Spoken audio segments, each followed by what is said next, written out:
champion mastery, and he just hasn't been able to master a new champion outside of perhaps Azir. What has he been working on in solo queue? What has he been working on in scrims? I feel like we haven't got that information with just how many games of Azir and Xerath he played on 5.2 and 4.10. I just want to see something different, because I know he's got something else to show us. Well, let's just see what that is. We are in Champion Select. We're not going to see any Thresh or Kalista this game. It has been banned away. OMG actually taking Kalista off the board. They're going to take away Lissandra as well. Just a pretty standard ban there. Rek'Sai going to also hit the bench. And we'll see what OMG does decide to do to round out this ban phase. There is the opportunity to ban away the Gnar, but Zed going to be taken away yet again against Dade. Very low priority put to the Gnar, you have to say. It fell through picks and bans last series, despite being a core champion for both these teams. I don't feel like the 5.2, 5.3, 5.4 changes really stop the identity of Gnar. It gives him windows to work around, 30-second window from the moment that he falls out of the Mega Gnar form till he can build up that rage again. But at the end of the day, Jarvan, he's seen the nerfs, but if you're as powerful as OMG are in the mid game, still such a good pickup. But they're still flexible. They don't need to show any hands, and it's going to be the Janna first pick. Yeah, sort of when Thresh is unavailable, Cloud will always be picking up that Janna and able to just augment Uzi so much better in that lane. Looper thinking of going back towards that Hecarim, but it might be the pick away here of Cool's LeBlanc. I mean, LeBlanc has been very, very popular as a first-round pick just because, given all the champion changes, there doesn't seem to be a lot of champions people are comfortable running against LeBlanc. With Lulu banned, she's perhaps the most common counter pick to the LeBlanc. I mean, it's only really been Cho'Gath. Cho'Gath's been the consistent pick throughout the LPL this weekend. Dade, I'm not a big fan of his LeBlanc. He's fine at the champion, but I think he struggles in matchups not used to. If you remember back to when Master3 played EDG and EDG played Lux against the LeBlanc, Dade lost that lane quite heavily and just looked lost. I feel like Cool has something he could bring out, or maybe it'll just be the return of that Cho'Gath. It might be the return of the Cho'Gath. He might just say, well, I had a great game on Ahri. Why don't I just play it again? Skill matchup? Yep, skill matchup. Just gotta I know all about that matchup, Smithy. I can talk about it. I can be an analyst. Don't you worry. Uzi, though, I mean, you almost got handed a perfect pickup into Lucian led again. But isn't it wonderful to see Uzi stepping away from the hypercar? It's not quite the Sivir. I mean, at the end of the day, I'm surprised that Sivir's seen such a big drop-off just because Uzi's 7-1 on Sivir this season with a 7.16 KDA, double that of his next highest champion. But they've just fallen away from the Sivir. Sivir in general has been shown up in lane, you'd have to say, though, Atlas. You know, hasn't been that comfortable. People have been trying to lane swap and then opt into lane, and maybe after BF Sword, because she struggles 2v2 in a lot of lanes. Lucian, though, solid laner, very, very consistent, and a great pickup against the Corki. So I do like that as a secondary lock-in for Uzi. Yeah, and Love City going towards the Nami here, and it is going to be Hecarim in that top lane yet again here for Looper. You have to think that it's looking a little bit similar as far as both of these lineups are concerned, but Candy does have a little bit more mid-game power in this Corki pick, and they've got more of a disengage flavor with these supports, both of them.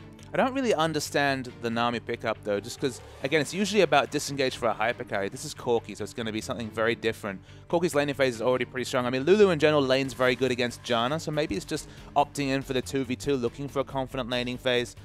Hecarim managed to dodge a 2v1 last lane. We might actually see the 2v1 come in this game. And you're correct about the Ahri. We've already seen Ahri versus LeBlanc have massive results when the IG versus OMG series. Of course, that famous clip of the outplay coming through from, I believe it was Cool's LeBlanc on Rookie's Ahri that made it into social media.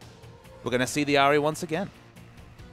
We'll just see how this one works out, of course, because Dade hasn't had the best experiences on LeBlanc so far, but you have to think that it'll just have to be better than Victor as far as that matchup is concerned, just in general on paper. And Condi looking to pick up the Lee Sin one more time. And I find this just quite interesting, the fact that they didn't wait to counterpick the mid laner just because they put so much priority on this LeBlanc pick. We've seen this consistently, though, Alice. Teams are trying to pick up that LeBlanc early because, again, Lulu's banned. A lot of champions have tweeted there isn't a lot of favorable matchups against the LeBlanc. So in this case, Cool gets Ahri, and in general, Ahri does fine in every lane, so it's a skill matchup. But because LeBlanc's a bit oppressive, she's kind of crowding out a lot of the other champions that people are trying to bring to competitive, it just reduces your options. You have to opt into a skill matchup. Again, they had red side last pick, so they didn't have to do this. But again, if Cool gets LeBlanc, we know how good Cool's LeBlanc is. It's just pick it away. You know you're going to get a skill matchup at worst if you're the LeBlanc player. And in general, this is a fight for the mid game. It's amazing that a team that has LeBlanc and Corki, probably still OMG, have the stronger mid game comp because it's still the Hecarim. We're still looking at a very much a late game focused top lane pickup coming through from Lupa. That's a Hecarim, definitely not LeBlanc in the top lane. Hey, unless they have gone for some funny business, the Ignite teleport top LeBlanc and the Hecarim mid. And, you know, it has been done. Flandre has done... It? Yeah, it is. It is. Don't worry, ladies and gentlemen. We have got the middle lane horse, potentially. This has been done before, Papa Smithy. This is Keen. There's a pause straight out in this game. Someone has done a funny business. Someone may have done a funny business, but I want to talk about the fact that both of these things have happened. It's not necessarily a surprise.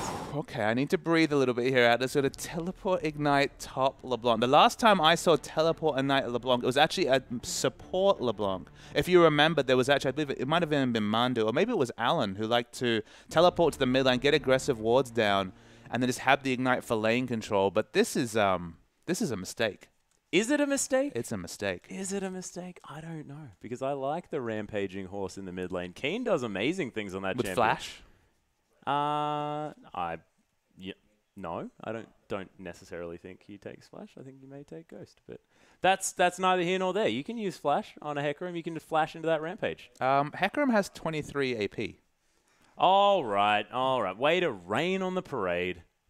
I think we may potentially have a remake of this one. I'm not entirely sure. I don't know what they're going to do. Like, do they have to play it out? Like, that's the question. I don't have the answer to that, Atlas. We'll just have to wait and see. The pause timer is on, so we know that at the moment they're obviously conferring. You can see some stony faces in the lineup as we're trying to work out exactly what's happened here, apart from certainly some shenanigans. Yeah, some shenanigans are going on. Of course, we will find out whether or not they are going to remake the lobby or whether it's going to be the same thing. But okay, it sounds like remake's been announced, so it won't be your dream, Atlas. I know you were so excited for Teleport Ignite Hecarim. It must have been because he forgot to switch over his runes and masteries. That's what it is.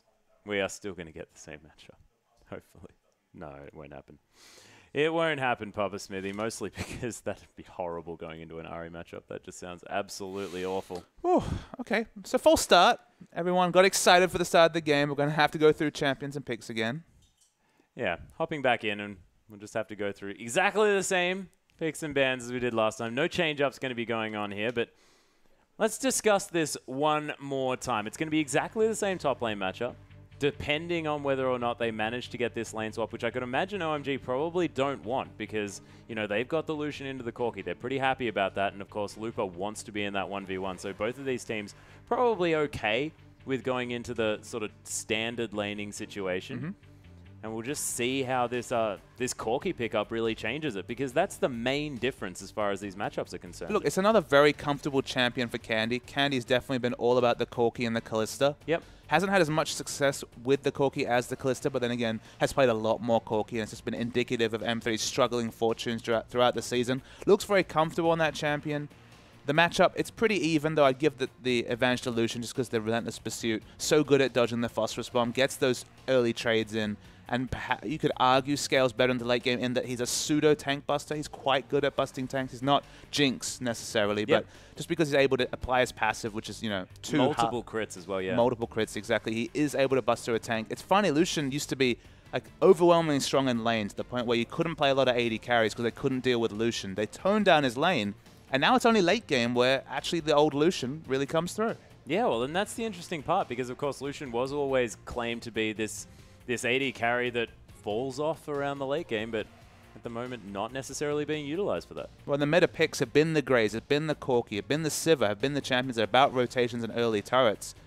It's just a relative thing, I think, to some degree, is that Lucian is a bit of a tank buster, has a decent laning phase, especially against Corki, and especially in these specialist matchups, and can still be very powerful. So it's nice to see him back. You know, he was just kind of thrown to the wayside when the nerfs came through, but still has situationally these uses, and Uzi, very practiced on the champion. Oh yeah, and still goes for the very standard build here as well, and it is going to be the pickup of the Hecarim in the top lane, ladies and gentlemen. I'll watch the last second this time. I'm sorry to say it with such disdain, but I just really wanted to see the middle horse. Middle horse is just able to cross so much distance into any lane that he wants to for those ganks, but Dade is going to be on the LeBlanc, and Lupa is taking that Hecarim back into that top lane. Of course, sort of the only changes to come through from both of these sides is the fact that Cloud is on Janna, and the change up of the mid and AD carry, and that's it. Oh, and Love City as well has switched over to Nami. And so it's still a pick very comp. similar. And still a pick comp coming through from OMG, just not that extra pick coming through from MVP performance on the Thresh coming through from Cloud. So a bit more peel coming through for Uzi. But I mean, Uzi moving to champions like Lucian, champions that do have mobility, that don't require a lot of peel, is a great strategic thing for OMG, because they've kind of been pigeonholed on him playing a lot of Vayne, requiring a lot of peel, and they don't usually comp around peel. They don't usually focus on peel. So having a champion like Lucian that is more self-sufficient, but they still find a lot of success in rotations with, that's an important thing for OMG moving towards playoffs. Yeah, speaking of playoffs, let's get into the game. Let's hop onto the Rift, ladies and gentlemen.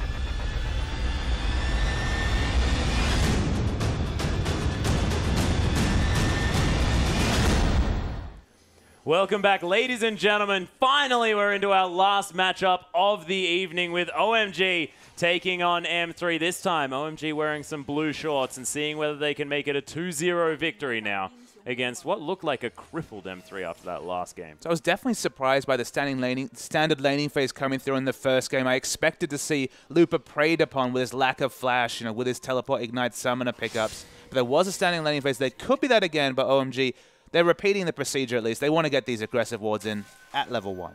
Yep, OMG again going to be invading right through, but towards the top side this time. Going to be getting their wards down immediately, trying to spot where the lanes are going to be going.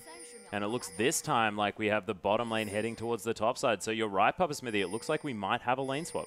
Yeah, Hecarim staying in the base, just splitting his options. He still wants to start Wolves and then teleport into lane, so nothing will change for the Hecarim. But as you mentioned, the positioning for the M3 bot lane is towards the bot, but the lane swap's been started from OMG. We see they're already looking for some vertical jungling as Lucian stays around the top, but with the blue pills coming through, we can never be 100% sure. Yeah, you can never know. Of course, minions are going to spawn right now, and so far, OMG are staying towards this top side. You have to think that given that the only area of the jungle they have exclusive vision, or at least are confident around, is this top side of the jungle, that forces the lane swap. So the lane swap has been initiated surprisingly by OMG, and maybe they'll look to isolate Lupa that bit more and try and prey upon the no-escape top laner. And of course, just when you've got Uzi on your side as well, he's just so good at punishing anyone who's trying to get farm. And who better to do it on than the likes of Lucian here as well, when he does, of course, have that passive, the Light Slinger, in order to just get so much extra damage down after his abilities. So we'll just have to track whether we see the freeze coming through or the aggressive push. With the changes to turrets, aggressive pushing as a strategy compared to, say, Season 3 or the early days of Season 4 has definitely fallen away. We've seen a lot more of the lane freezes coming through. And Dade's actually already hit level 2, so has the level 2 advantage in mid. Definitely going to be looking for a more confident laning phase on the LeBlanc than he managed on Victor. Most definitely. M3 just watching the minions die here on the bottom side as Loveling is going to teleport in. Sort of the first top laner to make it into this lane swap situation. Not going to continue that jungle follow. Lupa hasn't teleported anywhere just yet. Still continuing around with Condi here as Dade gets a nice burst of damage. Beautiful charm though from Cool. He's going to pick him up as he heads back towards that distortion. Dade's actually running 5 magic resist runes, but no more. Maybe just taking the magic resist from the defensive tree. Very nice trade coming through, but he's a charm into turret. Yeah, actually, Cool going to flash away, really respecting the distortion that was coming back up here as well. But Dade and Cool going head-to-head so quickly in this game. And Dade also buying time for the junglers to invade aggressively, take away all the buffs on the red side of OMG's jungle. Dade, you have to say, a lot more confident, playing with a lot more confidence, and now opening up pressure just because Ahri has to play so much more safely pre-level 6 with no flash. Yeah, well, that's the thing, and already having flash is going to mean that it's so much more possible for Condi to come through as well on Lee Sin, who's an early pressure jungler in himself. But Condi, as you mentioned, already navigating towards the mid lane. You have to think Cool's not going to be interested in any sort of dicing. With the minion wave actually breaking towards Dade's turret, gonna just have to let himself be denied as Uzi showing us a masterclass in minion freezing. Oh yeah, he's farming some minions well, ladies and gentlemen. Does have one CS short of Candy here, but of course it's all about where that wave is positioned at this time, and a lot of CS being denied from Going, and of course Cloud here as well, who's headed down towards that bottom side. Loveling looking to make some impact here as the charm lands yet again. Nice dodge out of the way. And Dade, smite used though. Yeah. Dade getting smited there, but I don't think that's the real Dade. I mean, maybe they just want to force Dade out of lane. He doesn't have any potions, and of course, Ari's gone for a regen start. So that gank, even the smite coming through from Loveling, successful because it relieves a lot of pressure off Ari.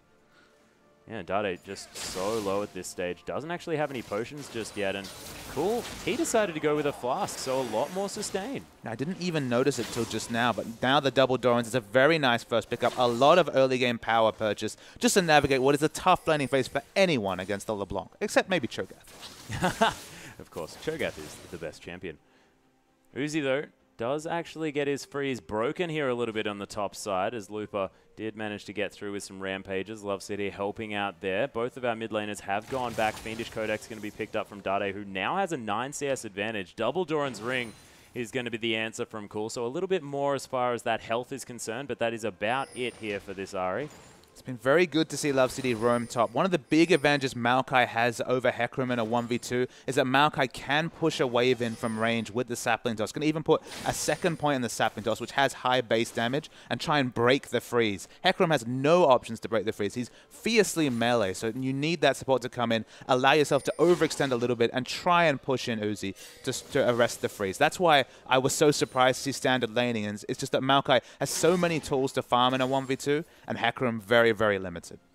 That being said, OMG, they do have a pushing wave here, so Lupa is going to be able to pick up at least a little bit of farm. You can see now already does have a little bit of an advantage as far as this lane swap is concerned. Dade heading towards that top side, trying to get some vision down here as well, going to continue shoving out this wave, and that is something that he has in his advantage here this time as well, with that distortion max, with the fact that he has a little bit more AoE wave clear a little bit earlier on. He is going to be able to shove out and roam. And Dade is able to shove and run, as you say, and Ari can't follow without ultimate. Finds Loveling in the jungle. Yeah, flashes over here as well. Misses the chain, but is the Q going to be available? Dade doesn't have back the Q.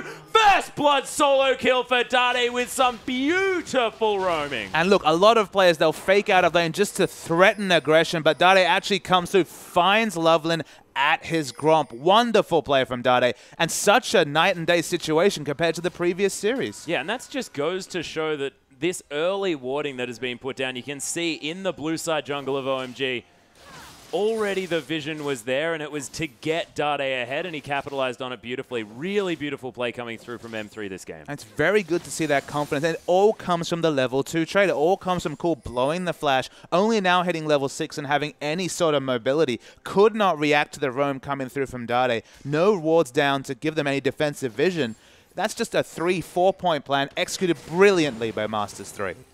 Yeah, teleport actually into the top lane here from Going, switching around to standard lanes as Uzi and Cloud head towards this bottom side. Cool was on his way back down, and Dade did spot him there in the river. Loveling not going to be able to head down through there, as Cool just going to again clear out this wave in mid. Both of our mid laners sort of staying very close on farm, but it's all about who can get the best roam off, who can cause the most impact around this map, because they're not really going to find it against each other in lane unless Cool manages to get a cute little situation here on the side with a charm, but doesn't manage to find it at that instance, and just going to have standard lanes. But OMG have a massive advantage pulling the trigger on the lane swap, bringing it back to standard lanes, and that they have a freshly shopped BF Sword Uzi. As in the mid lane, Cool's in trouble. Yeah, that was a beautiful Mimic Distortion to get over the charm there, as well as Cool blows that ultimate, and Dade knows that his is on a much shorter cooldown than Cool's. Yeah, Cool does have flash available now, so maybe we'll be able to navigate away from a secondary all-in. As you mentioned, already halfway off cooldown, and then some is the Mimic at this point. But Corki hasn't shopped. Corki is sitting on 2.1k gold, so to be able to sit in lane with a BF sword against just the Doran Blade, Candy needs to find time to farm, but he needs a lot of pressure to be relieved. Maybe even just a jungle gank to try and force Uzi off this wave, or they're going to lose multiple waves to the turret. Yeah, and Uzi just has so much pushing power as well, considering the fact that he has that BF sword. He can also use the culling to instantly clear out a wave here at the same time. Just so flexible is this Lucian pick.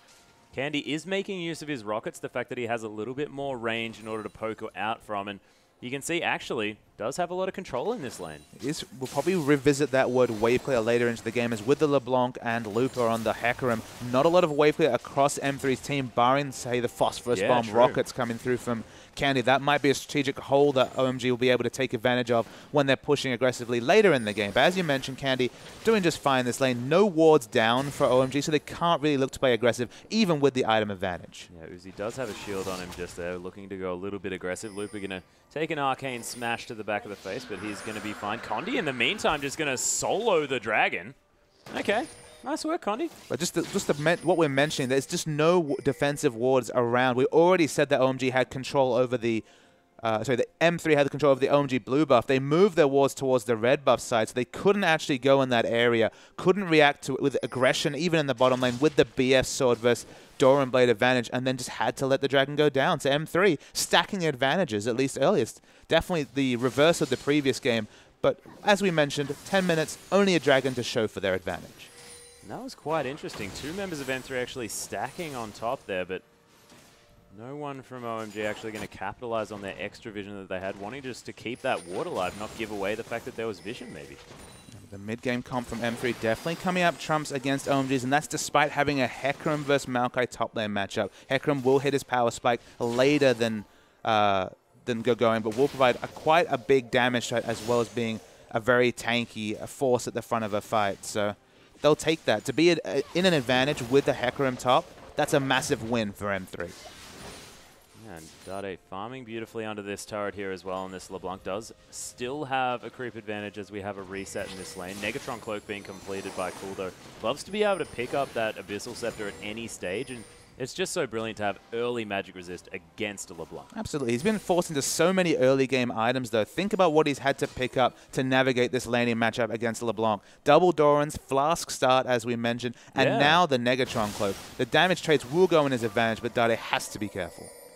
He does. Dade now with a slight level advantage here, though, is cool. Faking out towards the bottom side. Everything available for both of our mid laners is Dade waiting for that Mimic to come back up, but of course it just basically a regular ability is that ultimate from LeBlanc. And look, it's a very different cool Ahri this time. I mean, at this point, Candy might be looking for a straight shop trendy for sitting on 3.25k gold, 3,250. About 500 gold away from finishing the Triforce. The result will probably be a turret going down as Dade takes an unfavorable trade in the mid, but goes in. Yeah, it does have the ultimate available here as well. It did just use it once more. Uzi going to be able to have enough pressure to take down this bottom lane outer turret, and that has something to do with the fact that Candy is sitting on a massive chunk of change. He's going to back now. Won't have enough for the Trinity Force, so awkward back timing. But that was definitely... Oh, he's in the mid lane. Cool's going in. Yeah, there's the Ignites exchange here as well. Chains do land at the same time as Loveling looks for the kill. Condi tries to find Cool, but Orb Deception easily enough, and some fancy footwork nets the mid laner of OMG a kill. Yeah, dies to the return side, the true damage side of the Orb Deception. Dade still wants an exit kill on Loveland. Yeah, that's another chain to land, and Dade's LeBlanc, I have to say, has looked so much more impressive this game than any other that we've seen so far in the LPL. And Condi just looked too bloodthirsty trying to get the kill. Of course, if he managed to register the Dragon Rage kick, he would have got the kill, but did not respect the Orb Deception returning. That's a mistake from the jungler. And then we already mentioned they take the bot turret from the bad item timings coming through from M3, and then just a mechanical mistake from Condi. It's an issue for M3 because they were starting to look good in the first 10 minutes. Suddenly the last 3 moving towards OMG's advantage. Yeah, but it's nothing to write home about just yet, and we'll see whether M3 can continue the dragon control. Of course, Condi managing to pick that one up, so the gold not quite indicative of which team is ahead at this stage, just because that dragon buff is going to be helping out just a little bit. But you're right, I mean, it looks like just a few mistakes early, or a few mistakes just then, that has really made M3 not quite have the control that they used to. Lucian has his Infinity Edge at 13 minutes. Trinity Force will be completed in the next few minutes from Corki, but Corki staying in bottom lane, isn't able to rotate down and take turrets, and we see a fight. Yeah, Condi's just getting destroyed here. Cloud's auto-attacking him. Loveling picks up the kill. There's a Cataclysm onto a couple of members as well. Love City so squishy. Looper forced to ult in, and Loveling, he's been ignited. Looper's looking for it. Doesn't have the rampage, but there it is. Picks up the kill. More damage to come down. None available for OMG because that's just a tree and a lady with a stick, and it's just not really the damage-dealing type. But Love City also, this little mermaid struggling to get anything down and going to die to go going. It is a 2-for-1 trade for OMG. It would have been worse if Ahri was able to react. Of course, that was on OMG's side of the river, but Dare able to put out enough pressure that, again, despite finishing the Abyssal Scepter, Cool respected the potential of being assassinated by Dare, didn't return. So it's not the Hecarim falling, but still an advantage to OMG. Yeah, and Cool now coming through for the dive. There's a twisted advance. Dade's getting melted, as is Looper. Cool looking for it. Doesn't have the last Spirit Rushes. Dade fakes out there with the distortion yet again, as well as Going's getting baited here just a little bit to come under that tower. Condi looking for the last Sonic Wave. Does find it here as well. The Charm isn't going to be available. Cloud comes around. Dade picks up the kill. Condi tries to get out, but doesn't manage to. And OMG, I don't even think they're finished yet. And Dade will get away. Actually, Love City was able to get back to the lane. Has a nice, handy heal available for Dade. Condi, for a second time, went far too aggressive. It ends up being a 1-for-1 trade, but he just keeps walking into no vision areas to get that last bit of damage, and there's always friends to react. Yeah, it's just a little bit frantic on the Rift here, ladies and gentlemen. Is Dade just going to use his ultimate to clear out this wave in mid, but you can see so much damage already on this outer turret. And out of nowhere, look at this 3-0-0 is Cool's Ahri. How does he do it? I don't know. I don't know. It gets to the mid game, and I think there's just some extra numbers that appear there next to his name. I'm not entirely sure how he works it out. And what's also happened is a 2,000 gold lead now for OMG. And 400 of that gold lead is actually in Cool's pocket, despite a horror laning phase. He's been able to navigate it, and of course the mid game, it's always wonderful for Ahri. In this situation, if the Charm registers onto Dade, only 35 magic resist, the magic penetrates. It's going to be true damage coming through from the Ahri.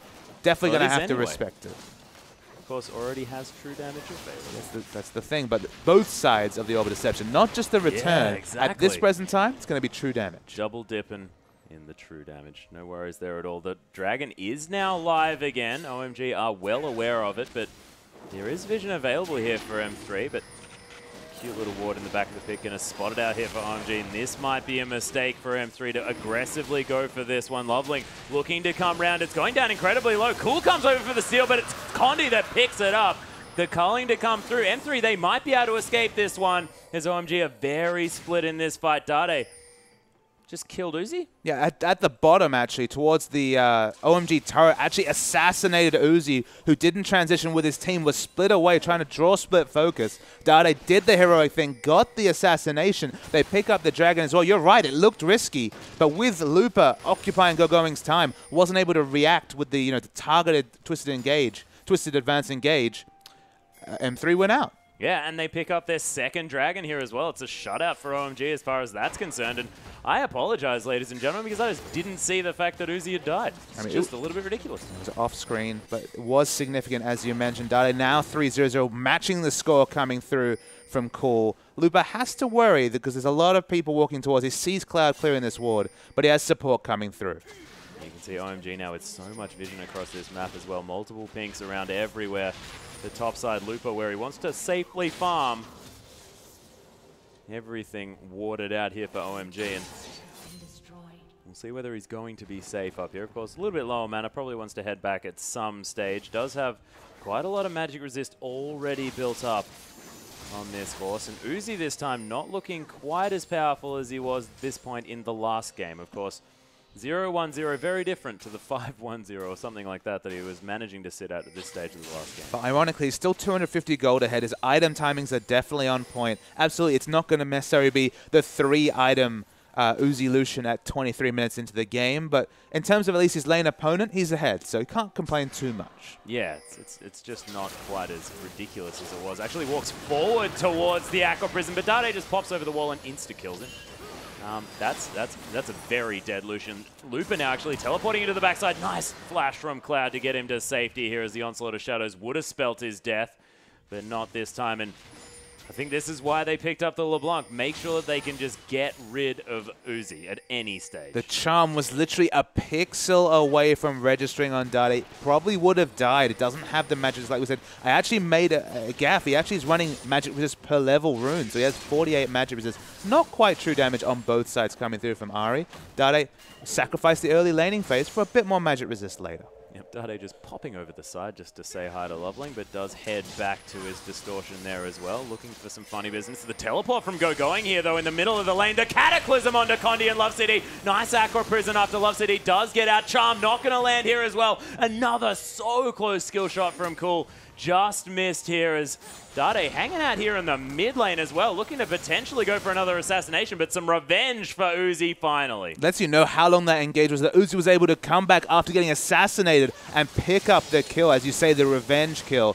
That was looking really bad for Going and OMG because Going used his teleport. He went back and bought home guard ganks just for that gank. Couldn't pick up a free kill, but got the exit kill to somewhat justify the purchase. He's stuck between, what, 3-4 items with his build right now. Doesn't have a lot of completed item power, and M3 need to be careful. Yeah, Condi just walked through and got charmed and just destroyed here, as well as Candy's looking to try and make something happen, but Condi can't be doing moves like that. They lose the inner turret here as well.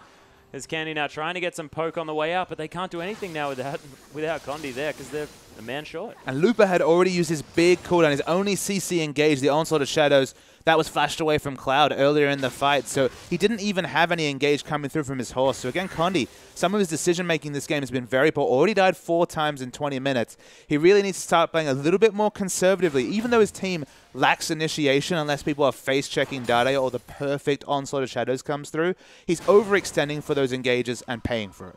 Yeah, well, it's true. Dade now, though, has picked up that Rabbidan's Death Cap. Still able to insta-kill Uzi here, who might need to look to pick up some magic resist. In the skin. He does. He does. I meant it. Didn't actually. His Cloud.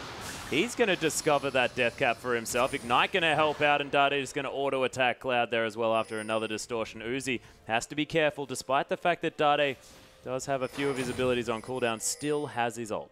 Yep. The ult's on a very short cooldown to begin with, but didn't have to use his ult in that kill. I assume that's why he flashes. He didn't want to get it on cooldown in case there was another potential kill to pick up. Lucian is very aggressively positioned. Yeah, he does have his scrying orb. Spots out 3 members here as well, and Loveling waiting in the wings. Candy sort of hanging out in no man's land as Cool is searching for some equestrian food here in the top lane. Just going to put a ward down there as well, and Lupa is going to be able to potentially back safely, but nothing going to come from this situation. Sapling gets thrown in, and Lupa is going to canter away. There's so many cost-effective items being finished on both top lanes, although the Spirit Visage is a big first pickup coming through from Going.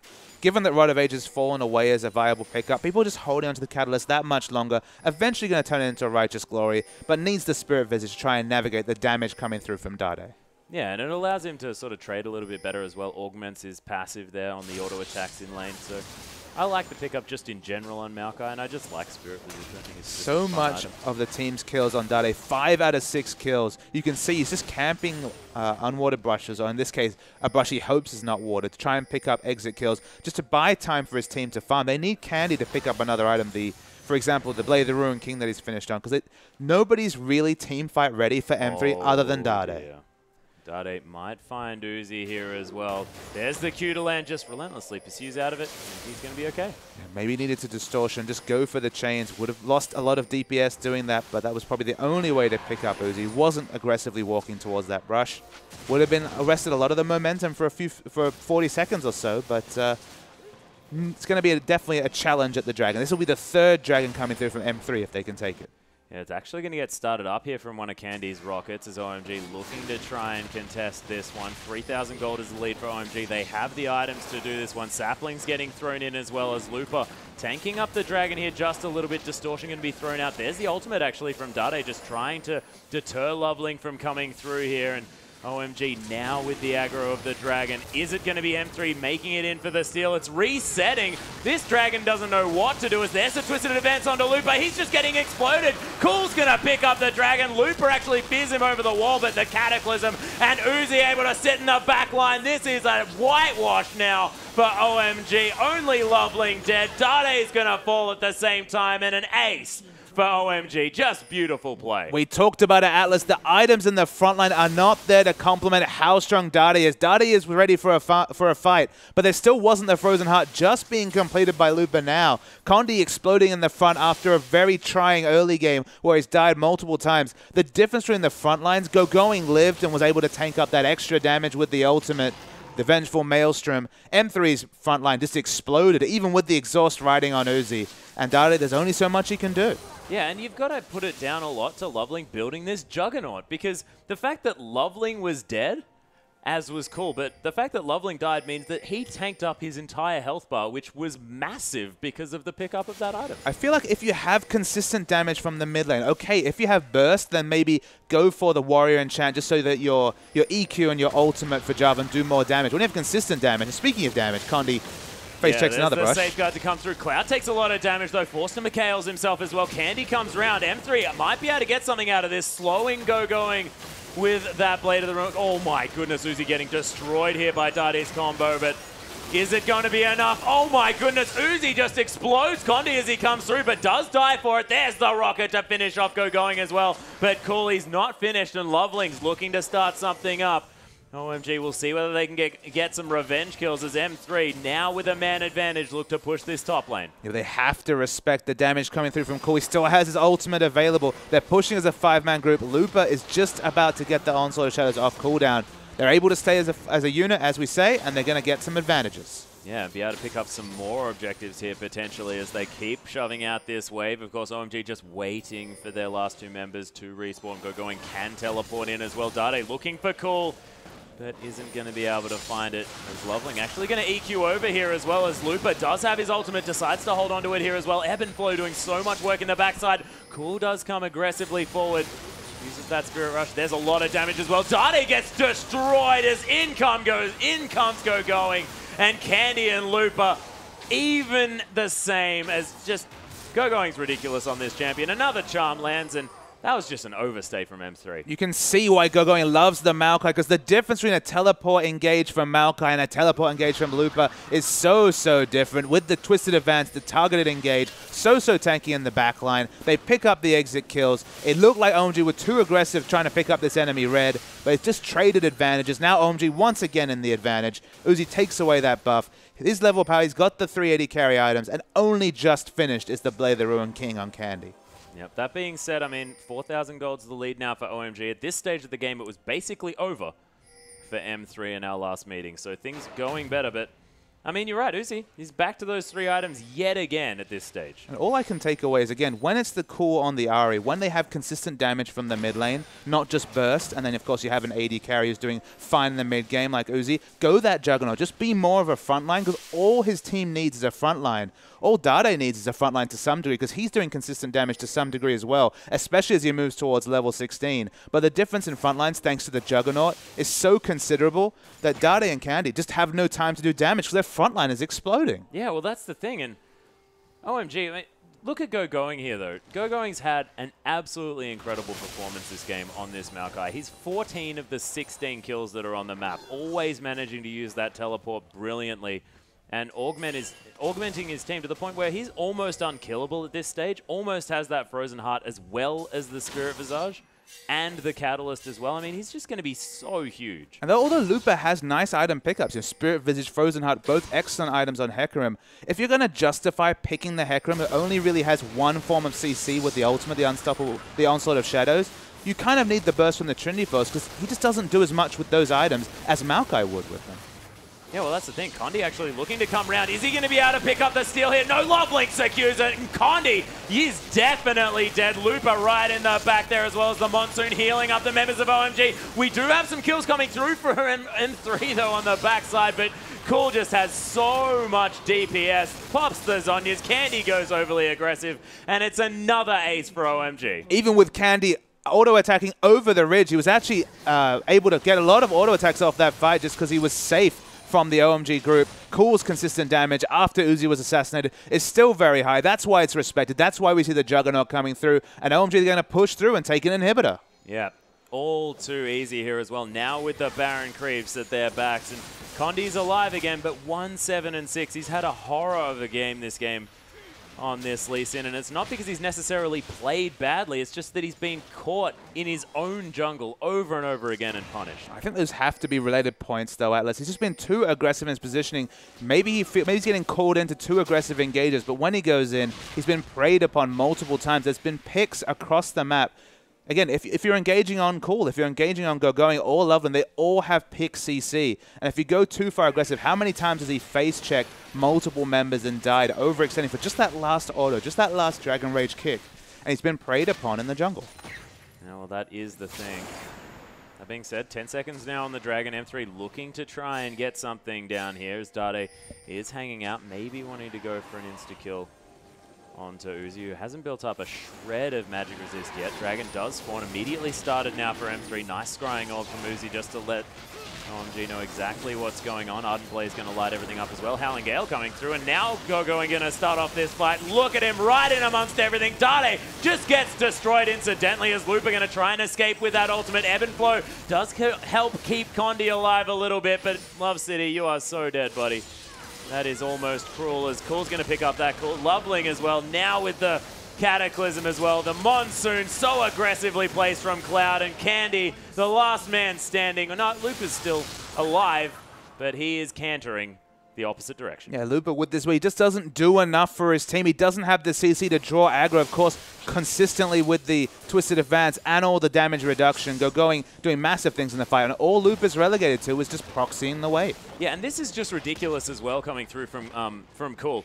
It's beautiful. He's realized that the people he wants to kill are going to be Candy and Dade, and they have no magic resist, so he's just built flat magic penetration. He's got every form of it he can possibly find, and he's tearing through these squishy members. I mean, that's the optimal build for the mid game. Of course, it doesn't necessarily scale into the late game, but M3, I don't think they're going to be reaching any late game point with so much consistent damage coming out from Cool, with so much damage in general coming out from OMG. M3, they had Dade to look to. The rest of their members very much struggling in terms of build. They need a Trinity Force on Looper. They need so many items across the board. Dade, three AP items. He's strong, but you know, he already tried to roam and look for assassination kills. He'll now get the outer turret. He just doesn't have any friends to back him up. Yeah, decent kick coming through there, and a nice Aqua Prison's going to save the lives of some members of M3, but not going to be helpful as Gogo's going to teleport in behind Candy here as Cool's looking for him. The Valkyrie to come down as well, but there's the Twisted Advance that finds the Corki. Gets charmed as well. Does manage to use the Mikhails nicely there, does Love City, but OMG are just tearing through this base. Uzi's just going to kill him on his Nexus. This is ridiculous. And Dade does steal away the enemy blue, but that's the least of any of the advantages you could get. Good trade. Not bad at all. Picked up the blue buff. Excellent. Excellent. That is not going to be enough. It's a 12,000 gold lead now for OMG, and we were talking about this before. I mean, 27 minutes into the game, it was 4,000 that's the lead, and now it's stretched out by 8,000. This is ridiculous. OMG, they just know when they can turn it on. And it's worth noting that at 12 minutes, it was actually M3 that was in the advantage after Dade had snowballed in the mid lane. We talked about Dade's assassination kill on the level 4 Loveland in his jungle. They just weren't able to translate that mid-game pressure into an advantage in the late game. All the gold was on Dade. Only so much you can do on the Assassin LeBlanc. And Dade, he's not done. He wants to pick up some kills, and he really wants to kill Cloud again. Yeah, he's hunting for Cloud here as well, as the minions are actually doing a lot of damage to Dade. Nice Mikhails as well, as Dade's going to die. Oh my goodness, Going picks up that kill. Another Twisted Advance onto Condi here at the same time. MVP minions for OMG as the Righteous Glory comes through and slows down this Lee Sin. He's now going to die to Cool in that Orb of Deception, and I think Dade may have given up. I think that's probably the fair thing to say. Now he's got another Needless Large Rod on top of everything. Looper's got no flash, no ultimate. Just buying time for Cool to catch up to this horse. Yeah, sort of auto-attacking, not really doing too much, but the charm lands, and this Ari is definitely doing everything. Uzi comes through. I think he managed to land at least one of those of the culling there, and OMG again with another shutout performance. It didn't quite look the same as the first game, but again, it's not looking like too much that M3 can do. Dade's going to explode. There he goes. And a nice Aqua Prison just to save things for Love City. He was trying so hard. There's not so much you can do. The last Nexus turret's going to fall down, and OMG just look too strong. Absolutely. On to patch 5.4. They're up to their old tricks, but doing it even better than before. Uzi picks up another kill. The Nexus not dying. They want to pad their stats more, but that'll be the game. Yeah, and Uzi also had sort of a casual recurve bow on top of the extra Bloodthirst that he managed to pick up. Some cool items coming through. Maybe he wanted to go for that Hurricane Lucian build. The Hurricane Lucian. Could have been the Wits End Atlas. Don't forget about the Wits End. Does Light Slinger actually work with Hurricane? Do you get 2 extra shots? I don't know the answer to that. I'm going to have to start building Hurricane Lucian. Off to solo queue you go, Atlas. But that's the win to OMG. M3, we wonder if they would step up. They've had good recent results, but against one of the top teams in the league, they're found wanting. Dade, at least in the second game, showed that his LeBlanc mechanics are on point, but OMG, they return to the pick style. They don't even really adjust the team at all from 5.2, but they look wonderful playing the pick style that they're so well known for. Yeah, and Uzi was definitely on form today. So fantastic to see him back on the Lucian, back in control as well, back looking like he's in charge. Really brilliant performance from him in this game, but Cool was just such a monster on that Ahri. What was it in the end? 12, 1, and 15? In back-to-back Ahri performances that were just absolutely beautiful to watch, even though it was quite difficult in that early game. Cool, you have to say, is one of the best players in the LPL. So what did we learn about OMG? That's the big takeaway that I take away from this series. Okay, Cool's still good at Ahri. That hasn't changed. Patch 5.4 is not going to change anything there. But it's important to note that moving Uzi onto a mid-game carry, onto the Lucian, which has a bit of self-peel, that worked very much strategically. OMG looked very at home with Uzi for the first time in many weeks, since about week 2, since the Sivir comps that they were running so well. So at least now they know, moving into playoffs, Sivir, Lucian, some of those early game carries, those guys that don't need all the peel he's used to from Starhorn Royal Club, those are viable strategic options for OMG, and that can only help them against top teams like EDG, LGD, and other teams they'll find in the playoffs. Yep, but ladies and gentlemen, that does bring us to the end of the night of day 2 of this week of the LPL. On behalf of myself, Papa Smithy, our Spawn and Pastry Time, and of course our whole production crew, thank you so much for watching. We'll see you tomorrow.